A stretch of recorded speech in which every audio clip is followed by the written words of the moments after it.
That was your little preview to Churchill, Secret Agent, written by Max and Linda Champollion. Personally, I think it is a great book for any World War II enthusiast. It's the story of a 17-year-old boy in France who is currently enlisted in the army, but is upset because they had just surrendered to Germany. He goes to visit his godfather in south of France, who calls his own old neighbor. His old neighbor happens to now be the Prime Minister of England, Mr. Winston Churchill. Now, one of the motifs to this book could possibly be parachutes. For every single mission that Max has to go on, he has to parachute out of an airplane. Now, there's one catch to that. He's afraid of heights. Not very good combination. But luckily, he overcomes his fear.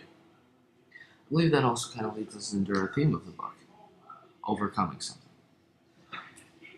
Max had to overcome the German Empire, the Nazis.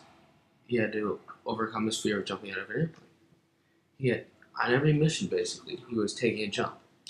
He was taking a risk. He did not know where he was going to go.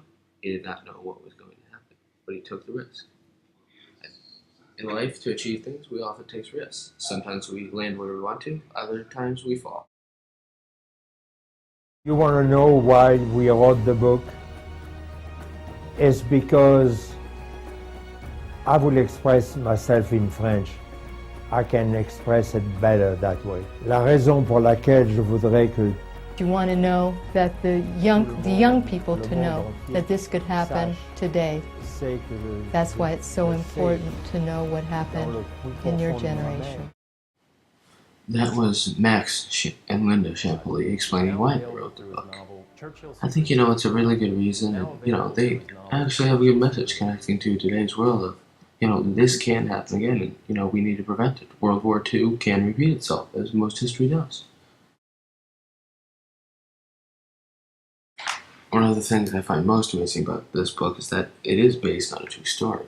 And one of the themes, and it's also written on the front cover, is that in war, any ordinary man can become extraordinary. Now, of course, you could take this just beyond war, that anytime anyone ordinary can become extraordinary. I think that's really something special. And, it has a good message to it. Now, just on a side note, obviously Rambo isn't actually in the book, and unfortunately there is no movie on this book. But I do strongly suggest you guys check it out, and hey, maybe you might like it. Thanks for listening.